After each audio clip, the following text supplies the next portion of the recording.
Ernakulam Perumbavoor urban സഹകരണ സംഘത്തിലെ കോടികളുടെ ക്രമക്കേടിൽ കോൺഗ്രസ് നേതാവടക്കം 2 പേർ അറസ്റ്റിലായിരിക്കുന്നുവെന്ന വാർത്ത ഇപ്പോൾ വരുന്നു. മുൻ പ്രസിഡന്റ് രാജൻ, മുൻ സെക്രട്ടറി രവികുമാർ എന്നിവരെ റിമാൻഡ് ചെയ്തിരിക്കുകയാണ്.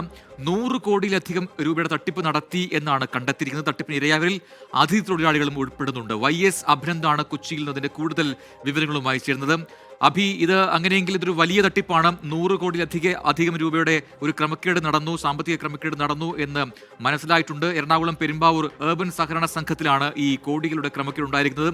അതിൽ കോൺഗ്രസ് നേതാവ് അടക്കമാണ് ഇപ്പോൾ അറസ്റ്റിലായത്. എന്താണ് വിവരങ്ങൾ?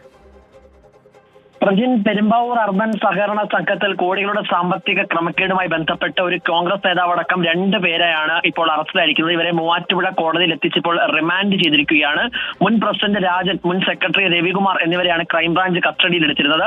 മുൻ ഭരണസമിതി അംഗങ്ങളും സെക്രട്ടറിമാരും ചേർന്നാണ് ഈ 100 കോടിയിലധികം വലിയൊരു തട്ടിപ്പ് നടത്തിയത്. ഇതിനകത്ത് അതിഥി തൊഴിലാളികളും ഈ തട്ടിപ്പിനിരയായിട്ടുണ്ട്. ഇവർ മുൻകൂർ ജാമ്യത്തിനായി നേരത്തെ ഹൈക്കോടതിയെ സമീപിച്ചിരുന്നു. പക്ഷേ ഹൈക്കോടതി ഇവരുടെ മുൻകൂർ ജാമ്യം റദ്ദാക്കിയ സാഹചര്യത്തിലാണ് ക്രൈംബ്രാഞ്ച് അറസ്റ്റ് നടപടികളെ അടക്കം കടന്നത്.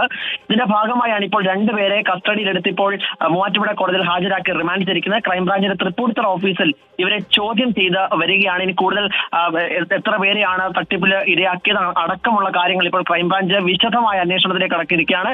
ജോയിന്റ് രജിസ്ട്രാറുടെ അന്വേഷണ റിപ്പോർട്ടിൽ മുൻ സെക്രട്ടറിയുടെയും നിലവിലെ സെക്രട്ടറിയുടെയും അടക്കം ഏതാണ്ട് 33.34 കോടി രൂപയുടെ പിഴ ഇപ്പോൾ ചുമത്തിയിട്ടുമുണ്ട്. പ്രജിൻ, ശരി, എന്തായാലും വലിയ തട്ടിപ്പാണ് ഉണ്ടായത്. ഈ അതിഥി തൊഴിലാളികളടക്കം ഈ തട്ടിപ്പിന് ഇരയാക്കിയിട്ടുണ്ട് എന്ന കാര്യം കൂടി പുറത്തു വരുന്നുണ്ട്. അതിൽ വിശദമായ ഒരു അന്വേഷണം നടത്തേണ്ടതുണ്ട്. 100 കോടിയിലധികം രൂപയുടെ തട്ടിപ്പ് എന്ന് പറയുമ്പോൾ അത് വലിയ സംഖ്യയാണ്. അതിൽ കൂടുതൽ ആളുകൾ ഉൾപ്പെട്ടിട്ടുണ്ടോ എന്നൊക്കെയുള്ള കാര്യങ്ങൾ വിശദമായ അന്വേഷണത്തിൽ മാത്രമാണ് പുറത്തു വരിക. YS അഭിനന്ദാണ് കൊച്ചിയിൽ നിന്ന് വാർത്തയുടെ വിശദാംശങ്ങൾ നൽകിയത്.